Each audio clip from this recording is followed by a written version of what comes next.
خان اس وقت خطاب کر رہے ہیں، آپ کو براہ راست لیے چلتے ہیں۔ میرا فلسفہ ہے زندگی کا، اور جو میری حکومت جب سے آیا ہوں میری پوری کوشش ہے کہ دیکھیں معاشرہ جو ہوتا ہے اس کی پہچان امیر لوگوں کے بڑے بڑے گھروں میں پیسے والے لوگوں کی سوسائٹیز یا جدھر وہ رہتے ہیں، کبھی بھی ایک معاشرے کی یہ پہچان نہیں ہوتی کہ اس کے امیر لوگ کیسے رہتے ہیں۔ معاشرے کی پہچان تب ہوتی ہے کہ اس کا کمزور طبقہ کیسے رہتا ہے، اور جو معاشرہ اپنے کمزور غریب طبقے کا دھیان نہیں رکھ سکتا، دنیا کی تاریخ میں وہ معاشرہ اوپر نہیں گیا۔ جو ہمارے اور دنیا کے سب سے عظیم لیڈر نبی صلی اللہ علیہ وسلم، انہوں نے جو انقلاب دنیا کی تاریخ کا سب سے بڑا انقلاب آیا تھا، جو انہوں نے مدینہ کی ریاست کو ایک ماڈل بنا کے اس کے اوپر ایک دنیا کی تاریخ کا انقلاب لے کے آئے تھے، اس کا بنیادی فلسفہ یہ تھا کہ ایک معاشرے نے احساس کی اپنے اس طبقے کی جو کہ کمزور تھا، جو غریب تھا، معذور تھے، بیوہ تھے، یتیم تھے۔ یہ کبھی پہلے ایسا نہیں ہوا کہ ایک ریاست نے فیصلہ کیا کہ سب سے پہلے پیسہ ہو یا نہ ہو، ان لوگوں کو، اس طبقے کو ہم نے اوپر اٹھانا ہے۔ اور اس کا دوسرا پہلو، اسی بنیاد رکھی گئی تھی اس معاشرے کی، قانون کی بالادستی کے لیے۔ قانون کی بالادستی کا میں بار بار مطلب سمجھانا چاہتا ہوں، جو بھی ہمارے پاکستان میں نہیں لوگوں کو سمجھ آ رہی۔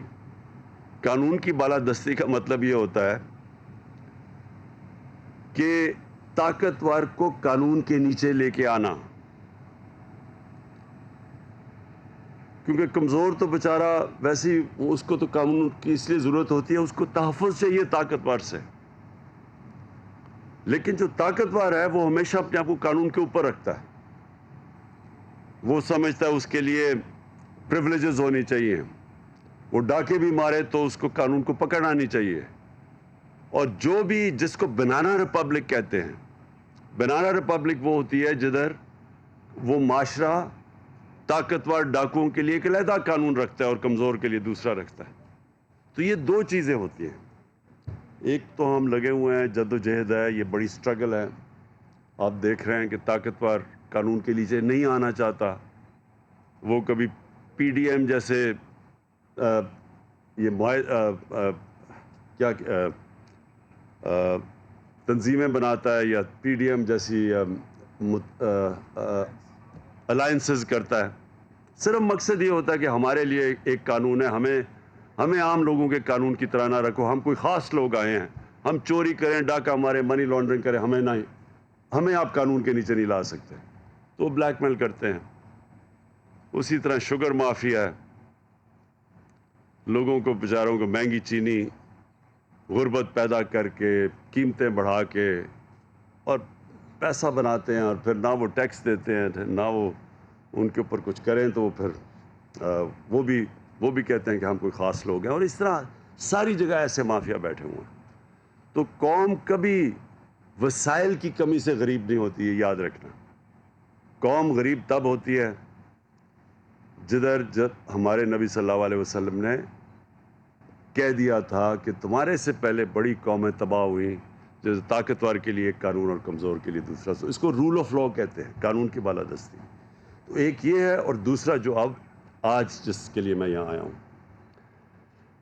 ایک آدمی کی، ایک انسان کی بنیادی ضروریات پوری کرنا ایک اسٹیٹ کی سب سے بڑی ذمہ داری ہے۔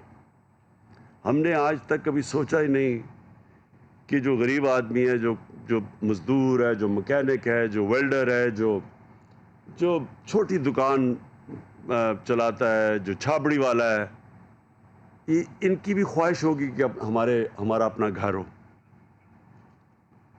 سب سے بڑی چیز ہوتی ہے کہ میں چلے سارا دن محنت کرتا ہوں، جو بھی کرتا ہوں، شام کو ایک ایسی جگہ پہ جاؤں جو میرا گھر ہو۔ یہ سارے انسانوں کے اندر یہ سب سے بڑی خواہش ہوتی ہے۔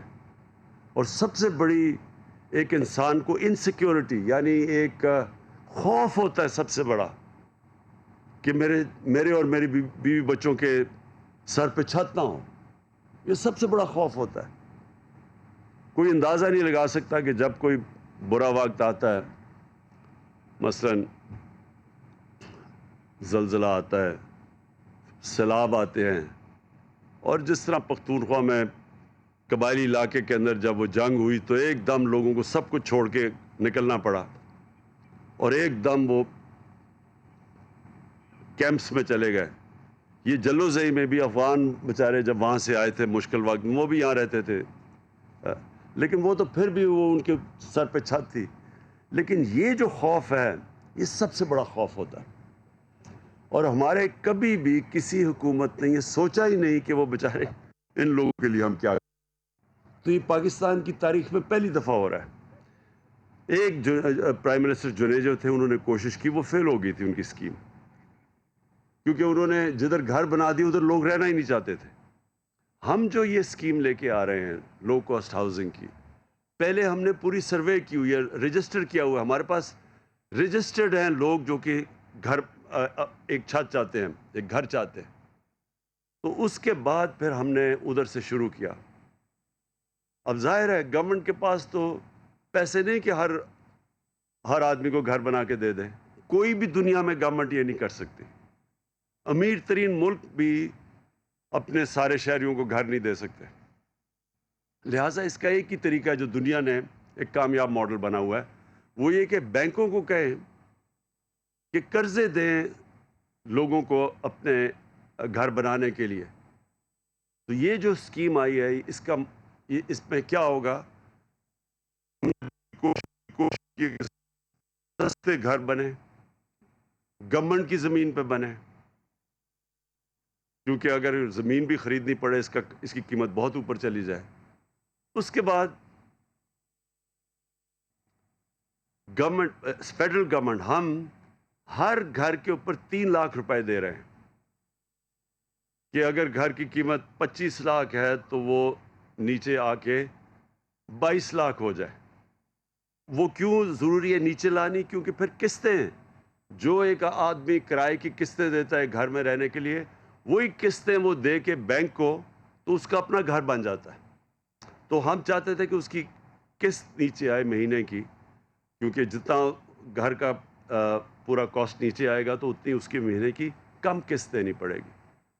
لہٰذا حکومت نے 3 لاکھ روپیہ دیا ہر گھر کے اوپر. اور پھر جو کہ ہمارا نیا پاکستان ہاؤسنگ ہے، وہ اس کے ساتھ مل کے یہ کر رہے ہیں، پروونشل گورنمنٹ، پختونخوا کی گورنمنٹ اور نیا پاکستان ہاؤسنگ مل کے یہ کر رہے ہیں. اس لیے 3 لاکھ روپیہ ہر گھر پہ سبسڈی مل رہی ہے. اس کے بعد ہم نے بینکوں سے، ہماری گورنمنٹ نے بینکوں سے معاہدے کیے ہوئے ہیں کہ صرف ایک 5 مرلے کے گھر پہ یا کتنا انٹرسٹ، 3% صرف مارک اپ یعنی سود دینا پڑے گا، تو تاکہ آسان ہو، قسط زیادہ نہ ہو مہینے کی. اور انشاءاللہ یہ جب شروع ہو جائے، اب باقی سارے ہم پختونخوا میں اور بھی جگہ ڈھونڈ رہے ہیں. جس طرح کہا، اس کی ابھی ہمیں پورا، یہ تو پہلی اس کی سٹیج ہے، پہلا فیز ہے. یہ اور بڑھتے جائیں گے. یہ سارا علاقے میں کتنا ٹوٹل آپ کا علاقہ ہے؟ 9,000 کنال، 9,800 کنال. تو یہ پہلے فیز پہ بنیں گے اور پھر سارے علاقے کے اندر. اور یہ بھی آپ نے اچھا کیا کہ آپ 4 فلورز اوپر لے کے جائیں گے. دیکھیں یہ بھی بہت ضروری ہے ہماری قوم کو سمجھنا کہ ہماری آبادی بڑھتی جا رہی ہے اور ہمارے شہر پھیلتے جا رہے ہیں. اور جس طرح شہر پھیلتے جائیں گے، ہمیں پرابلم آئے گا فوڈ سیکیورٹی کا. ہمیں مسئلہ آنے والا ہے کہ ہماری جو زمین ہے جس پہ ہم کاشت کرتے ہیں، اناج اگاتے ہیں، وہ کم ہوتی جا رہی ہے کیونکہ شہر پھیلتے جا رہے ہیں. اس لیے ساری دنیا میں انہوں نے اس کا طریقہ ایسے نکالا تھا کہ وہ اوپر جانا شروع ہو گئے، بجائے یہ کہ ادھر پھیلیں، وہ ہائی رائزز کی طرف جائیں، اونچی بلڈنگز کی طرف جائیں. تو اس کی ہمیں عادت ڈالنی پڑے گی. کئی لوگوں کو ابھی تک عادت نہیں ہے، لیکن یہ ڈالنی پڑے گی کیونکہ وقت کی ضرورت ہے. ہم اور زمین اپنی نہیں اس صرف ہاؤسنگ کے لیے استعمال کر سکتے. ہم نے اپنی ساری عوام کو ان کو کھانا بھی دینا ہے، ان کی فوڈ سیکیورٹی کا بھی دھیان رکھنا ہے.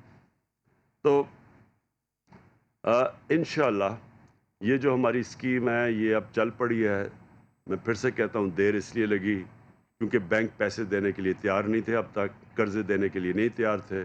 بینک کیوں نہیں تیار تھے؟ کیونکہ ایک قانون تھا پھنسا ہوا تھا، پتہ نہیں 11-12 سالوں سے پھنسا ہوا تھا عدالتوں میں، جس کو کہتے ہیں فور کلوجر لا. فور کلوجر کا مطلب کہ اگر بینک جب تک ان کو یہ ایشورٹی نہ ہو کہ اگر وہ قسط نہیں دیتا تو وہ اس کے خلاف ایکشن نہیں لے سکتے، تو ان کے تو پیسے پھنس جانے تھے، تو اس لیے بینک پیسے نہیں دیتے تھے. اب یہ قانون آ گیا، اب بینکس کو پروٹیکشن مل گئی ہے، اس لیے اب بینک سامنے آ رہے ہیں. میں یہ ضرور کہوں گا کہ ابھی بینکس کو عادت نہیں پڑی اس چیز کی، ان کو ابھی چھوٹے لوگوں کو قرضے دینے کی ان کو عادت نہیں ہے. اور میں سارے بینکس کے ہیڈز کو بار بار کہتا ہوں کہ اپنے ٹرین کرے اپنے سٹاف کو کہ جب ایک غریب آدمی آتا ہے تو اس کو کیسے سروس کرنا ہے انہوں نے. اس کی وجہ سے ابھی بھی سلو ہے ہماری جو سارے پاکستان میں اسکیم چل رہی ہے. لیکن یہ جو اسکیم ہے اس کے لیے آپ زیادہ لوگ ہیں تو پھر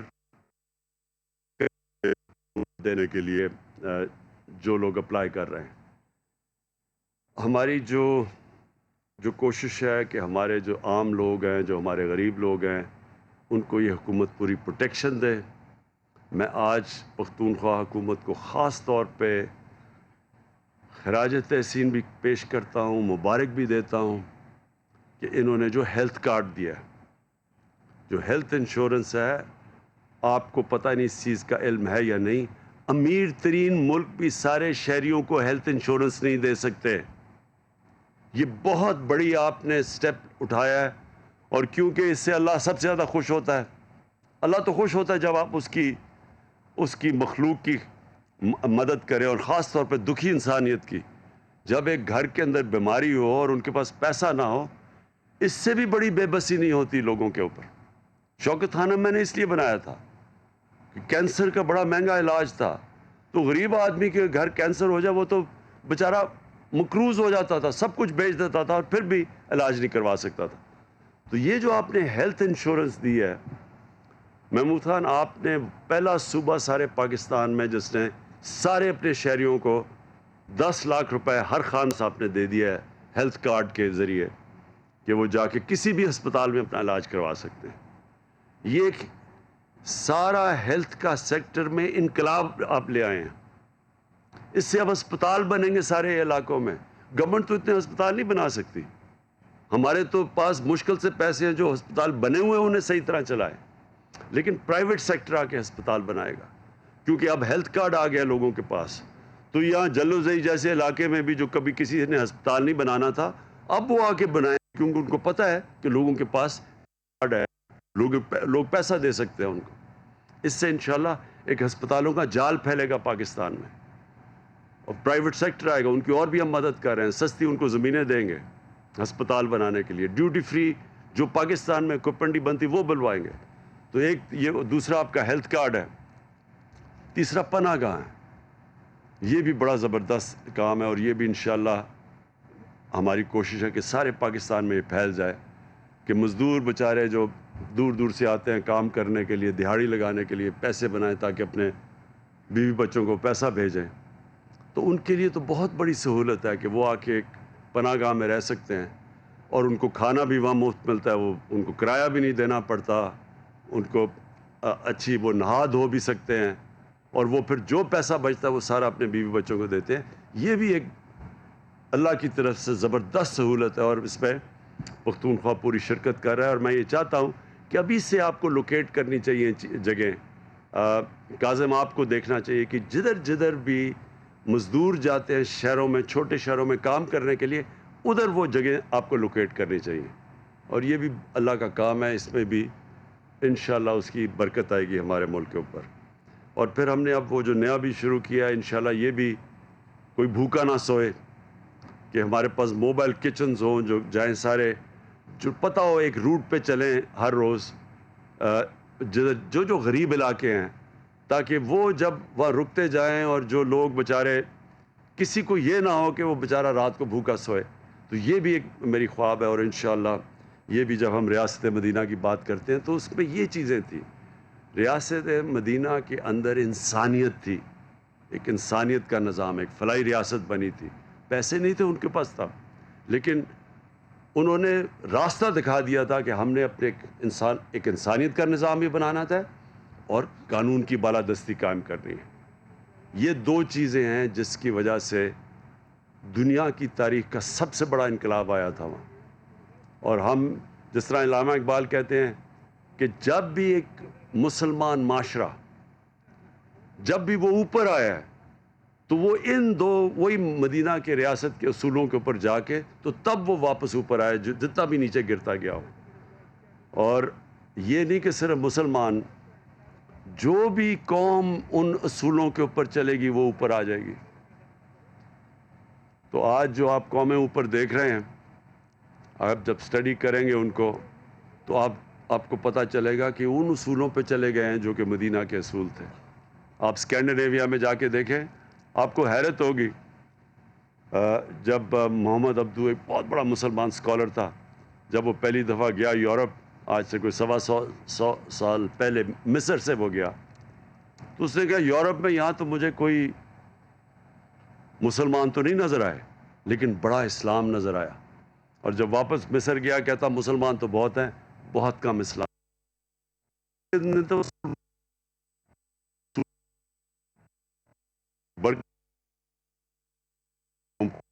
کی برکت بھی آئے گی اس قوم پہ، اس قوم کو عزت بھی ملے گی.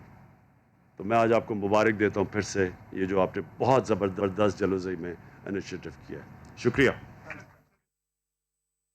آپ کو بتائیں کہ اس وقت پرائم منسٹر عمران خان تقریب سے خطاب کر رہے تھے، جس میں ان کا کہنا تھا کہ ہم نے یہ تمام تر جو پروجیکٹس ہیں عوام کی سہولت کے لیے لانچ کیے ہیں. انہوں نے ساتھ ساتھ بات کی، انہوں نے کہا کہ اس سے پہلے جو پچھلی حکومتیں تھیں انہوں نے اس بارے میں نہیں سوچا تھا. اور ساتھ ساتھ انہوں نے فورکلوجر لا کی بھی بات کی، اور انہوں نے یہ بھی کہا کہ جو پناہ گاہیں ہیں، مزدور جو دور سے آتے ہیں کام کرنے کے لیے ان پناہ گاہ میں رہتے ہیں، پیسے بچاتے ہیں اور اپنے گھر پہ بھیجتے ہیں. مختلف پروجیکٹس کے حوالے سے انہوں نے ذکر کیا. انہوں نے کہا کہ ایک اور کیمپین ہے کوئی بھوکا نہ سوئے، اور ساتھ ساتھ انہوں نے کہا کہ ریاست مدینہ کے اندر انسانیت تھی. انہوں نے کہا جو قومیں اوپر ہیں، جو قومیں آگے ہیں، وہ مدینہ کے اصولوں پر چلی گئی ہیں. ساتھ ساتھ ان کا کہنا تھا کہ پاکستان میں لوگوں کو قانون کی بالادستی کی سمجھ نہیں آ رہی ہے. انہوں نے کہا کہ پی ڈی ایم جیسی جماعتوں کا مقصد قانون سے بالاتر ہونا ہے. ایسی جماعتیں جو الائنس بناتی ہیں، ان کا کہنا تھا کہ طاقتور قانون کے نیچے نہیں آنا چاہتا، پی ڈی ایم جیسے الائنس بناتا ہے. آگے بڑھے اور آپ کو بتائیں، نیب راولپنڈی نے دو بڑی حکومتی شخصیات کو طلب کر لیا ہے. صوبائی وزیر پنجاب میاں اسلم اور سابق صوبائی وزیر خوراک سمیع اللہ کو 4 مئی کو طلب کر لیا گیا ہے. نیب کی ٹیم تفتیش کرے گی. اس کی مزید تفصیلات حاصل کرتے ہیں سما کے نمائندے سہیل رشید سے. سہیل، اپڈیٹ کیجیے. جی دیکھیں، نیب راولپنڈی نے شوگر اسکینڈل کی تحقیقات کا دائرہ کار وسیع کر دیا ہے، اور اب اس میں صوبائی وزیر ہیں پنجاب کے میاں اسلم، ان شامل تفتیش کرنے کا فیصلہ کرتے ہوئے انہیں 4 مئی کو طلبی کا نوٹس جاری کر دیا گیا ہے. جبکہ سابق صوبائی وزیر خوراک سمیع اللہ چودھری کو بھی اسی روز طلب کیا گیا ہے نیب راولپنڈی کی جانب سے. فائنل انویسٹیگیشن ٹیم کے سامنے پیش ہونے کی ہدایت کی گئی ہے، اور یہ کہا گیا ہے کہ 2018 اور 19 میں شوگر پر دی جانے والی سبسڈی کا ریکارڈ اور ایکسپورٹ کی اجازت دینے کا جو تھا وہ اجازت نامہ وہ بھی طلب کیا گیا ہے. اس کے علاوہ پنجاب میں شوگر ملوں کو جتنی بھی سبسڈی دی گئی اس کا انہیں ساتھ لانے کی ہدایت کی گئی ہے. اس سے پہلے بھی نیب نے مختلف شخصیات کے جو ہے طلب کر کے بیانات قلم بند کیے تھے، اور اب یہ 2 مزید طلبی کے نوٹس آج نیب راولپنڈی کی جانب سے 4 مئی کے لیے جاری کیے گئے ہیں. ٹھیک ہے، بہت شکریہ آپ سہیل. جہانگیر ترین ہم خیال گروپ کے خرم لغاری کا سما کو تہلکہ خیز انٹرویو. حکومت کو بجٹ میں ٹف ٹائم دینے کا بھی اندیا دے دیا. 70 ارکان صوبائی و قومی اسمبلی کے ساتھ ہونے کا دعویٰ بھی کر دیا. کہتے ہیں عمران خان کو ہماری ضرورت نہیں تو ہمیں بھی عمران خان کی ضرورت نہیں. کریں گے تو خان سے کریں گے اور کسی سے نہیں کریں گے. ہمارے پاس انشاءاللہ 60 ہو گئے ماشاءاللہ، الحمدللہ، شکر اللہ پاک کے. اور 10 ایسے ہیں خودکش بمبار ہیں. اور بتائیں، یعنی 60 کے علاوہ 60 کے علاوہ؟ ہاں جی، یعنی ٹوٹل 70 ہے. ہاں انشاءاللہ 70 کے قریب ہو جائے گی جلدی. اور ایک ہفتے کے اندر اندر پھر اگر خان صاحب آپ سے نہیں ملتے تو پھر نہ ملے. یہ نہیں کہ ہم لولی پاپ لیتے رہیں گے، یہ ہمیں دیتے رہیں گے، ہم لیتے رہیں گے، نہیں. اب بجٹ میں پتہ چلے گا، میں بھی ہم بجٹ میں ہی اپنے آپ کو سائڈ پہ کر لے. سارے کچھ بھی ہو سکتا ہے. ترین صاحب کا جو حکم ہوگا وہی ہوگا. ایون کہ وہ کہ پارٹی چھوڑ دو، پارٹی چھوڑ دیں گے. ایون کہ وہ کہ ریزائن دے دو، ریزائن دے دیں. ایون کہ وہ کہیں بھئی بجٹ میں نہیں جانا، بجٹ میں نہیں جائیں گے. نام لینے سے کیوں گھبراتے ہیں؟ ہم کسی سے لے کے نہیں کھاتے جو ہم نام لینے سے تو لے لیں ایک دو نام. مجھے نام کا پتہ ہوتا میں دے دیتا. میٹنگ جو فیصلہ ہوگا اس میں یعنی ہم یہ سمجھیں کہ نام بھی ڈسکلوز. ہاں ڈسکلوز ہو جائیں گے انشاءاللہ، ضرور ہوں گے. آخر بڑا فیصلہ ہوگا، ایسے تو نہیں ہوگا نا، تاکہ پھر ہمیں اپنے سجن اور اپنے مخالفوں کا پتہ چل جائے گا. صرف یہی کہیں گے اپنے اور غیر لوگوں کی پہچان کریں. آپ کی پارٹی تباہ ہو رہی ہے، اندر سے آپ کو کھوکھلا کیا جا رہا ہے. یار جو لوگ ان کے قریب ہیں وہ دیکھیں، پی پی میں منسٹر، کاف لیگ میں منسٹر، نون لیگ میں منسٹر، آج وہ پی ٹی آئی میں منسٹر. بھائی ملک بدلے گا کب؟ ایسی مافیا کون تھا جو آپ کے شولڈر ملا رہے ہیں، یا جنہیں آپ نے سائڈ پہ پھینک دیا تھا؟ وہ وقت آنے پہ بتائیں گے ان کو.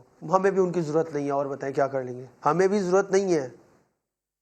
ہم کوئی ان کی پارٹی کی ٹکٹ پہ تو ووٹ نہیں لڑا نا. میں الیکشن لڑ کے جیت کے ان کی پارٹی کو عزت دی، اور ان کی پارٹی نے ہمیں جوتے کے نیچے روٹ کے، وہ کہتے ہیں نا، زمین کے اوپر گھسیٹا ان لوگوں نے ہمیں. ترین سب کے جہاز استعمال ہو، ترین سب کی گاڑیاں استعمال ہو، ترین سب کا ہر چیز استعمال ہو. آج ترین سب گندے ہو گئے. کیوں؟ جب ضرورت تھی ترین اچھا تھا، جب ضرورت نہیں ہے تو ترین برا ہے. کیوں؟ یہ ان کے مطلب ہے، مفاد ہے، خود پرستی ہے. تو آپ کو لگتا ہے ہاں صاحب محسن کچھ ہیں پھر بے وفا ہیں. میڈیا پہ کہہ رہا ہوں، یاری میں نا گھر پہ نہیں آیا جاتا. ان پہ جب تک بات تھی وہ ہیپی تھے، کوئی بات نہیں. جب نسل پہ بات آتی ہے نا تو کوئی برداشت نہیں کرتا. اسی معاملے پر مزید بات کریں گے سما کے نمائندے محسن بلال سے. محسن، 10 خودکش بمبار کا ذکر بھی کیا انہوں نے، لیکن نام نہیں بتائے.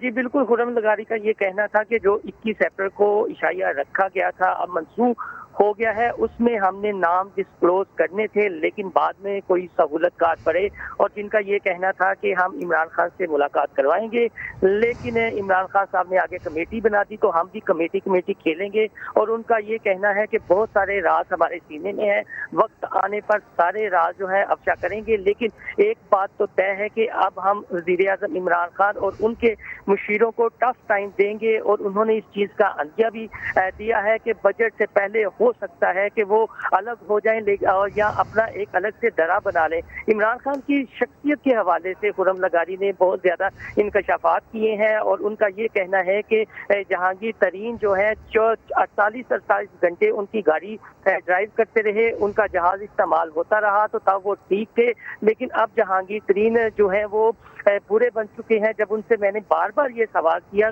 کہ آپ کو کیا لگتا ہے ترین صاحب کے جذبات کیا ہیں، تو ان کا یہ کہنا تھا کہ ترین صاحب جو ہے عمران خان کے کافی زیادہ قریب رہے، لیکن ان کے ساتھ بے وفائی کی گئی ہے، اور اب نوبت اس حد تک آ چکے ہیں کہ ان کے بیٹے اور بیٹیوں کو بھی عدالتوں میں گھسیٹا جا رہا ہے، اور یہ سارا کچھ غلط مشیروں کے مشورے پر کیا جا رہا ہے. خان صاحب نے جو ایک تقریر میں یہ کہا تھا اور سیاسی مافیا کا حوالہ دیا تھا انہیں کنسیڈر کرتے ہو، تو اس پر بھی خرم لغاری کا یہ کہنا تھا مافیا ہم نہیں ہیں. یہ آنے والے وقتوں میں ثابت ہو جائے گا. جی ٹھیک ہے، آنے والے وقت میں یہ چیز واضح ہو جائے گی. محسن بلال بہت شکریہ آپ کا.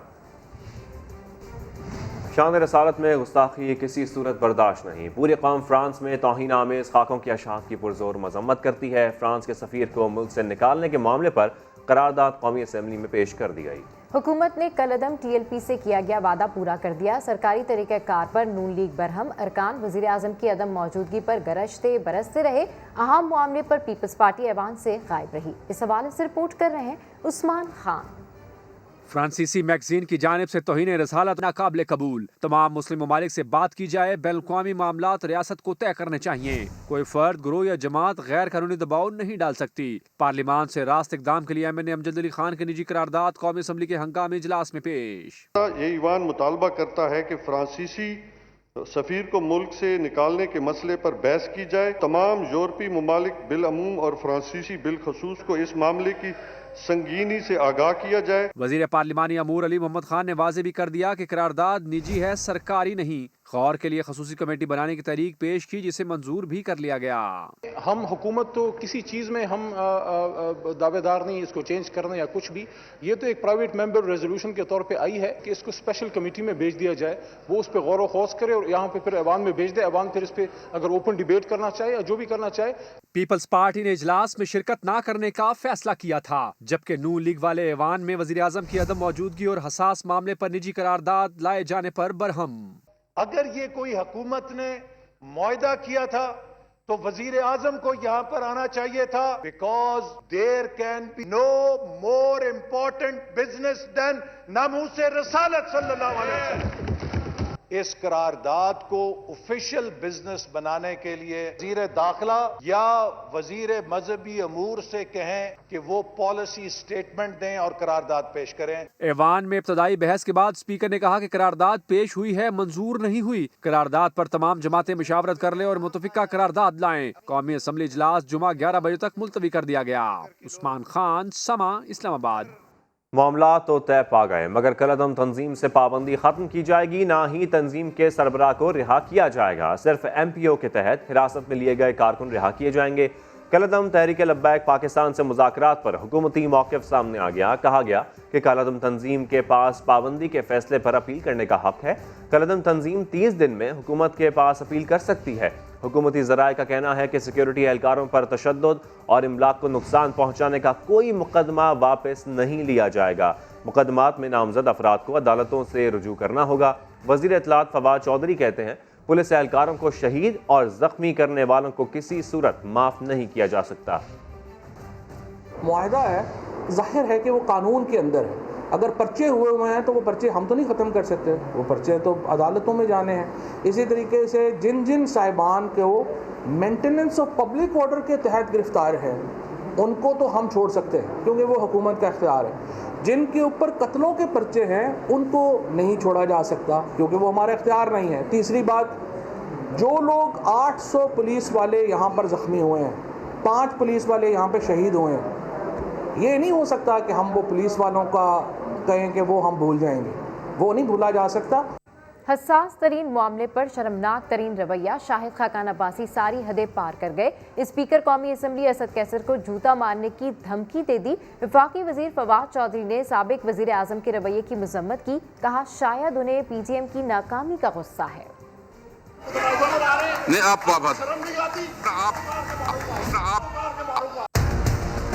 شاہد خاقان عباسی ساری حدیں پار کر گئے۔ سابق وزیر اعظم کی قومی اسمبلی کے اسپیکر اسد کیسر کو دھمکی۔ آپ بات کر رہے ہو نہیں، آپ اپنا لینگویج کا آپ ہمیشہ جو اس طرح بہیو کرتے آپ آپ کو بھی میں وہ کام کروں گا، آپ اپنے حد میں رہیں۔ ایوان سے باہر نکل کر بھی شاہد خاقان کا غصہ کم نہ ہوا۔ اگر بات کرنے کی اجازت نہیں ہوگی تو جوتا میں ماروں گا، یہ میرا وعدہ ہے۔ سابق وزیر اعظم ہے سر، سابق وزیر اعظم نہیں، میرا حق ہے یار، اس اسمبلی میں بولنا، مجھے حق نہیں لے سکتا، پھر میں حق لوں گا، چھین کے لوں گا۔ اسمبلی سے باہر نکل کر تو انہوں نے مزید سنگین نتائج کی دھمکی دے ڈالی۔ اگر اسپیکر صاحب ہاؤس کا احترام نہیں کر پائیں گے، وہ اپوزیشن کا احترام نہیں کر پائیں گے، پھر وہی ہوگا جو آج ہوگا، بلکہ اس سے بھی بدتر ہوگا۔ وفاقی وزیر فواد چودھری نے شاہد خاقان کے رویے کی مذمت کی۔ ہماری بدقسمتی ہے کہ شاہد خاقان عباسی صاحب جیسے لوگ بھی اس ملک میں وزیر اعظم تک رہ چکے ہیں، اور پھر ادھر سے بھی تو ظاہر ہے کسی نے آپ کو جوتا ایسے تو نہیں مارنے دینا نا، آپ ایک ماریں گے ادھر سے 100 جوتے آئیں گے۔ فواد چودھری کا کہنا تھا کہ شاہد خاقان کو شاید پی ڈی ایم کی ناکامی کا غصہ ہے۔ یہ پہلا موقع نہیں، سابق وزیر اعظم شاہد خاقان عباسی ماضی میں مارنے کو دوڑ چکے ہیں، بلکہ مارا بھی ہے۔ آپ کو بھی دکھاتے ہیں۔ میدان میں کھڑا ہو، آ جاؤ۔ عمران خان اور ان کے ٹولے میں ہمت ہے، اسی باڑی پر کھڑے ہیں، تشریف لے آؤ۔ اب بھی دیکھ دے تم میں کتنی ہمت ہے، کس میں ہمت ہے، یہاں پر آ جائے، کیمرے کے سامنے آ جائے۔ میں پیچھے ہٹنے والا آدمی نہیں، ان پہاڑوں میں رہنے والا ہوں، ہم حاضر ہیں، آ جاؤ آ جاؤ، میدان حاضر ہے، کوئی یہاں پر آ جائے، آ جائے، ابھی آ جائے، ابھی آ جائے۔ ایمبولینس میں نہ گیا میرا نام بدل، ہم ان سے نہیں ڈرتے۔ بدماشی جو کرے گا بدماشی کروں گا، ایک گاڑی دے گا 10 دوں گا۔ کرونا کیسز کی بات کرتے ہیں۔ کرونا کی تیسری لہر کے بعد جاری ہیں۔ ایک دن میں مزید 148 افراد کی جان چلی گئی۔ 5,500 نئے کیسز کی بھی تصدیق ہوئی ہے۔ ملک بھر میں مثبت کیسز کی شرح 11.62% ریکارڈ کی گئی۔ تفصیلات جانیے اسلام آباد سے ارم خان کی اس رپورٹ میں۔ اور آپ کو بتائیں پاکستان نے اقوام متحدہ کے 3 اہم کمیشنز کی رکنیت حاصل کر لی ہے۔ جرائم کی روک تھام، خواتین کی حیثیت اور پاپولیشن اینڈ ڈیولپمنٹ سے متعلق کمیشن شامل ہیں۔ آپ کو بتائیں پاکستان نے اقوام متحدہ کے 3 اہم کمیشنز کی رکنیت حاصل کر لی ہے۔ جرائم کی روک تھام، خواتین کی حیثیت سے متعلق کمیشن شامل ہے، جبکہ پاکستان اقوام متحدہ کے پاپولیشن اینڈ ڈیولپمنٹ کمیشن کا بھی رکن بن چکا ہے۔ پاکستان کمیشن معاشرتی اور معاشی امور پر بین الاقوامی تعاون بڑھانے میں کردار ادا کرتے ہیں۔ پاکستان کی رکنیت 1 جنوری 2022 سے شروع ہوگی، ایسا بتانا ہے ترجمان دفتر خارجہ کا۔ آپ کو بتائیں پاکستان نے اقوام متحدہ کے 3 اہم کمیشنز کی رکنیت حاصل کر لی ہے، جس میں جرائم کی روک تھام، خواتین کی حیثیت اور پاپولیشن اینڈ ڈیولپمنٹ سے متعلق کمیشن شامل ہیں۔ پاکستان اقوام متحدہ کے پاپولیشن اینڈ ڈیولپمنٹ کمیشن کا رکن بن چکا ہے۔ اور ابھی آپ کو بتائیں کہ کراچی کے علاقے خیابان راحت فیز 6 میں رات گئے سابق چیف جسٹس سعید زمان کے بیٹے افنان سعید کے گھر پر نامعلوم افراد نے فائرنگ کی۔ ایس ایس پی ساؤتھ کے مطابق فائرنگ کا واقعہ رات 1:17 پر پیش آیا۔ اس حوالے سے مزید تفصیلات حاصل کرتے ہیں سما کے نمائندے یاسر حسین سے۔ یاسر، اپڈیٹ کیجیے، ابتدائی تحقیقات کا آغاز کر دیا گیا ہے؟ جی بالکل، دیکھیں ابتدائی تحقیقات کا جو ہے وہ بالکل آغاز کر دیا گیا ہے، مقدمہ جو ہے وہ درج کر لیا گیا ہے، جبکہ پولیس کے مطابق رات 1:15 بجے کے وقت یہ واقعہ پیش آیا جب جو سابق چیف جسٹس ان کے صاحبزادے افنان سعید اپنے دوست کے ہمراہ کہیں سے واپس اپنے گھر آ رہے تھے۔ گھر کے اندر جیسے ہی داخل ہوئے تو ملزمان نے ان کا تعاقب کرتے ہوئے آ رہے تھے، جیسے ہی وہ گھر کے اندر داخل ہوئے تو انہوں نے فائرنگ شروع کر دی۔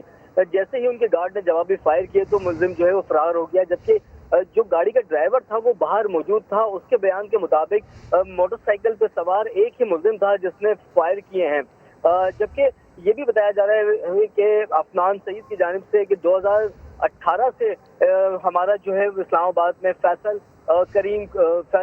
جو ہے وہ کنڈی ان سے جو ہے جائیداد کا تنازع چل رہا ہے، خدشہ کیا جا رہا ہے کہ ان کی طرف سے بھی یہ کیا جا سکتا ہے۔ ٹھیک ہے، جائیداد کا تنازع چل رہا ہے تو خدشہ ظاہر کیا جا رہا ہے کہ ان کی طرف سے بھی اس طرح سے کوئی ایکٹ کیا جا سکتا ہے۔ یاسر، اپڈیٹ کرنے کے لیے شکریہ۔ کراچی احتساب عدالت میں چائنا کٹنگ کیس میں اہم پیش رفت، سابق سیکرٹری کوآپریٹو سوسائٹیز اطہر عالم کے خلاف فرد جرم کی تاریخ مقرر کر دی گئی۔ ملزمان پر 6 مئی کو فرد جرم عائد کی جائے گی۔ مزید جانیں گے سما کے نمائندے عرفان الحق سے۔ جی عرفان۔ دیکھیں، نیب کی جانب سے جو ریفرنس بنایا گیا ہے اس کے مطابق ایک پارک کی زمین تھی جس کو غیر قانونی طریقے سے کاٹ کر 32 پلاٹس اس میں سے نکال دیے گئے اور ان پلاٹس کو رہائشی پلاٹس میں تبدیل کر کے فروخت کر دیا گیا ہے۔ یہ ریفرنس زیر سماعت ہے احتساب عدالت کراچی میں، اور سابق سیکرٹری کوآپریٹو سوسائٹی اطہر عالم اور دیگر سرکاری افسران اس میں ملوث ہیں۔ عدالت نے 6 مئی کی تاریخ مقرر کی ہے تاکہ ملزمان پر فرد جرم عائد کیا جا سکے۔ ملزمان پر فرد جرم عائد کرنے کے بعد مزید ریفرنس کی کارروائی کو آگے بڑھایا جائے گا۔ اچھا عرفان، اس حوالے سے یہ بتائے گا کراچی گجر نالہ تجاوزات آپریشن کے متاثرین کو 2 سال تک 15,000 روپے ماہانہ اور نیا پاکستان ہاؤسنگ اسکیم کے مکان بھی دیا جائے گا، اس حوالے سے کیا ڈیٹیلز ہیں؟ دیکھیے، مختلف درخواستیں ایک گجر نالہ آپریشن کے خلاف دائر ہوئی ہیں سندھ ہائی کورٹ میں، اور جو ایڈوکیٹ جنرل کی جانب سے جو جواب جمع کرایا گیا ہے اس میں تفصیل پیش کی گئی ہے کہ کس طرح ان متاثرین کو معاوضہ دیا جائے گا۔ اس تفصیل میں بتایا گیا ہے کہ جو مکانات 70% یا 100% متاثر ہوں گے انہیں 2 سال تک ماہانہ 15,000 روپے دیے جائیں گے۔ وہ بتایا گیا ہے کہ 2,500 چیک تیار ہو چکے ہیں اور ان میں سے بیشتر متاثرین کو معاوضہ ادا بھی کیا جا چکا ہے، اور اس حوالے سے بتایا گیا ہے کہ جو گجر نالہ ہے اور اورنگی نالہ ہے ان دونوں کو چوڑا کیا جا رہا ہے بیان کے مطابق، ماہرین کی رائے کے مطابق ان کو چوڑا کیا جا رہا ہے۔ گجر نالہ 80% اور 80 فٹ اور جبکہ اورنگی نالہ 40 فٹ تک چوڑا کیا جائے گا، اور ان کے اطراف جو بھی مکانات ہوں گے انہیں توڑ کر وہاں پر سڑکیں تعمیر کی جائیں گی تاکہ دوبارہ یہاں پر تجاوزات نہ آ سکیں۔ ٹھیک ہے عرفان الحق، آپ نے تفصیل آگاہ کیا، بہت شکریہ۔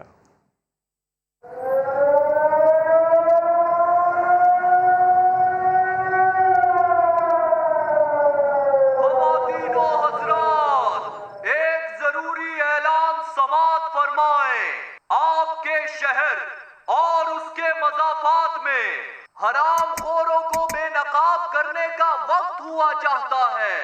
غور سے سن لیں کہ سما ٹیم حرام خوروں کے پیچھے آ رہی ہے۔ اعلان ختم ہوا۔ تو قیمتیں تو واقعی بڑھتی جا رہی ہیں۔ کھیتوں سے 20 روپے فی کلو کا سفر شروع کرنے والی مرچیں عام صارفین تک پہنچتے پہنچتے کیسے 1,000 روپے تک جا پہنچتی ہیں، جانتے ہیں ملتان سے آصف بلوچ کی اس رپورٹ میں۔ سرخ مرچ لال مارکیٹ میں 900 روپے، 1000 روپے، 1100 سے کم ہے ہی نہیں۔ لال مرچ جو اچھی والی جو ہے وہ 1000 روپے سے لے کے 1100 روپے تک ہے۔ اچھی لال مرچ آپ جہاں سے بھی لیں گے آپ کو کم سے کم 1000 روپے سے اوپر ہی ملے گی، 1000 سے نیچے نہیں ملے گی۔